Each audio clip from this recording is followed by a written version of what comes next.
নতুন জামা কাপড় পরে ঘরে বসে আছি, মা বাপি বেরোচ্ছে না কি করতে আছি। নতুন জামা কাপড় পরে ঘরে বসে আছি, মা বাপি বেরোচ্ছে না কি করতে আছি। ফুচকা এবার খাবো না, প্যান্ডেলেতে যাবো না।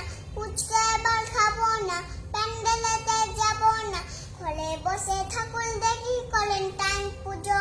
মোবাইল ফোনে ঠাকুর দেখি, করেন টাইম পুজো। প্লিজ